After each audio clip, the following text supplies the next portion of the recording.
The newest episode of Survivor 47 is extremely racist, and I'm disgusted at everyone involved. So let's go over this monstrosity of an episode, shall we? The episode starts off with Romeo saying he needs to look inside his advantage box to see what it says because it was too dark last night to tell. But then Rome also decides to tell Teeny about the idol, and then Teeny the Turdmeister is being very racist and immediately tells the gay Harry Potter about the idol without Rome's permission. And then they decide to perform a hate crime in broad daylight and look at Rome's mystery box, but then they get their hand caught in the cookie jar because Rome sneaks up on top of them. And then Teeny the Trickster tells a terrible tale that twists the truth. That's a lot of tea. And then Rome reads the thing that says, "Congratulations, you now have an idol good for 1 tribal council, but you can risk your vote and do another task to get one that's good for 3 tribal councils." And then Rome asks what happened to full-fledged idols. This is the new era, buddy. Are you done? And then we head to the Blue Tribe. And the people in the Blue Tribe are immediately committing acts of terrorism and killing this crab. Great. Now a squid and sponge are out of jobs because of you. And then the boys on the Blue Tribe are talking, and TK says he really trusts Kyle but doesn't trust Gabe because he saw him looking for the idol and he didn't confess.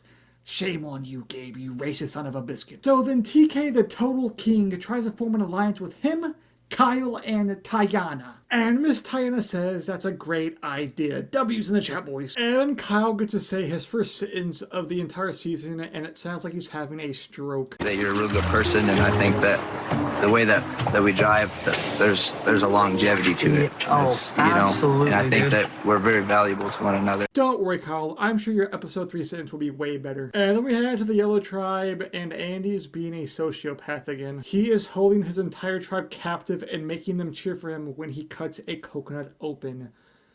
Send help, please. And then Annika says Andy is giving toxic boyfriend energy.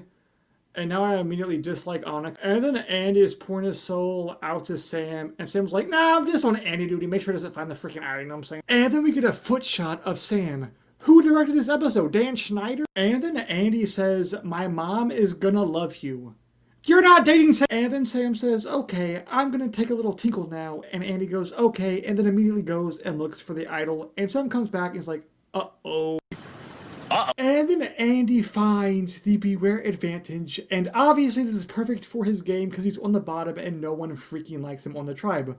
So obviously he puts the advantage back and leaves. And Andy's logic behind this decision makes absolutely no sense. His logic is he's only going to come back and get it if he needs it. Which, 3 things. First of all, you already know you need it. You're on the bottom, buddy. Second of all, how do you know it's not going to be found by someone else? And third of all, it's a Beware Advantage. You're going to need to do a task. And if you need it, you're going to have less time to do the task when you do need it. So just take it now and do the task and get it over with, bucko, you stupid moron. And then we head back to the Red Tribe, and some random lady snuck onto the island and is now abusing this log. And then the Red Tribe is very racist and is saying a bunch of bad stuff about Rome. What the freak? Rome is trying to be a nice guy and start the fire for the tribe, but gay Harry Potter says, no, sorry, bub. Says, move over, I'm going to cast a spell. Expelliarmus. Fire McComas. He didn't make the fire, I made the fire. Yeah, well, you're also wearing a shirt that looks like the doors from Monsters, Inc., so you're a bozo. And then Sol wastes his 1 confessional per episode on hating on Rome.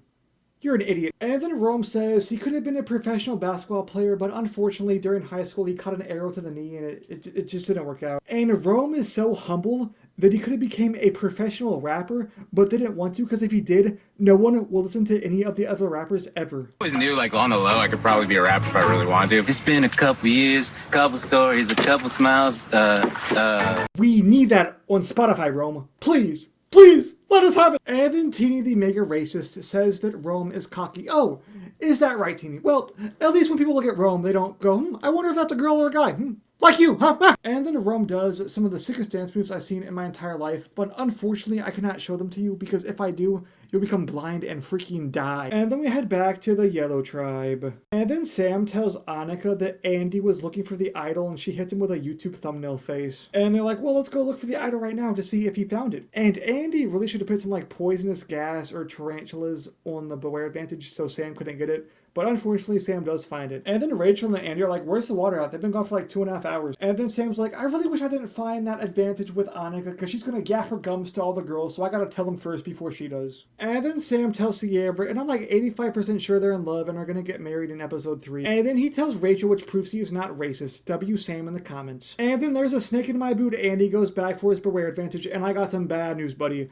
It's not there anymore. And then he goes to Sam and says, listen, buddy, one of those no-good females has my beware advantage. Let's kill him. And then Sam hits us with one of the fakest shocked reactions I've seen in my entire life. I was half expecting him to say, what the Sigma? And then we head back to the Blue Tribe with the swag bird. And then TK the Triumphant says, if we were to lose the challenge right now, who should we vote out? And they all decide the Stinky Sue. And then they try to include Gabe in on the vote. And instead of being grateful, as he should be, he is racist against TK and says, I don't want to do that. I want to work with the racist Sue. What is wrong with you? And then Gabe says he wants to work with Carolyn because, I mean, obviously she's white. And she goes, what? I haven't talked to Gabe once this entire game. What is this guy talking about? And then he pulls out his idol and shows her. And she goes, yep, I trust this guy 100% now, Buster.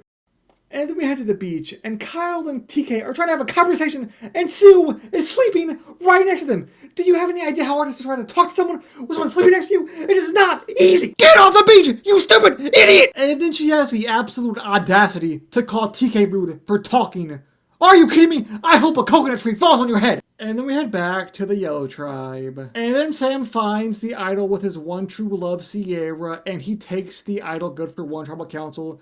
And he says he might use it on Andy, and Sierra, like, gives him the death stare after that. And then we head to the immunity challenge. And in this challenge, each team must carry a giant bag of rice through the ocean and then push it through this little tiny, teeny hole, and then stab it open like they're a serial killer, and then grab the thing out of it, and then do a really swag puzzle with McBobble. And I just need to point out the fact that Rome says, the bag's heavy, and then Soul says, don't drop it, and then he immediately throws it on Soul's face. That's what you get, bozo! And then Andy channels his inner serial killer and stabs the bag 147 times. And then Rachel is starving, so she puts some rice in her pockets, as you should, Slay Queen. And then the Yellow Tribe wins, so we get to see Andy for another episode, W's. And the Red Tribe also wins, meaning the Blue Tribe will have to go to Tribal Council. Ripperonis in the chat. And then the extremely racist and sexist Jeff makes Rachel take the rice out of her pockets. Are you kidding me, brother? And then TK says he's really mad because he doesn't like to lose, and everyone in his tribe should feel ashamed because they're big bozos, which I agree 100%. And then we head back to the Blue Tribe, and Stinky Sue should be 100% voted out tonight. And then Tiana tells Kyle she's mad at TK because TK doesn't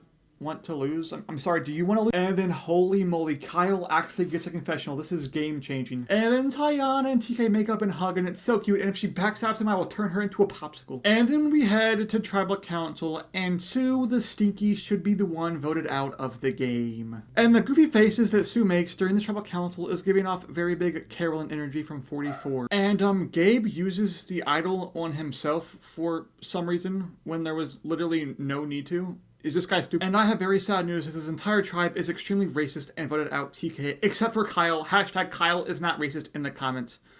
I'm so sorry. Why do they vote out TK? Well, guys, that's going to be the end of this video. If you guys enjoyed, make sure to hit that like button and subscribe. We're on the road to 3,000 subscribers. And I'll see you all in the next video. Bye. Hey everybody, this is Bruce here for Season 45 Survivor. Now, I, Bruce, the greatest Survivor player to ever exist, demand that all of you subscribe to Meme View. That's M-E-M-E.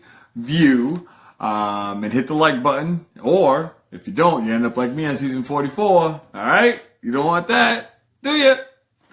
Peace!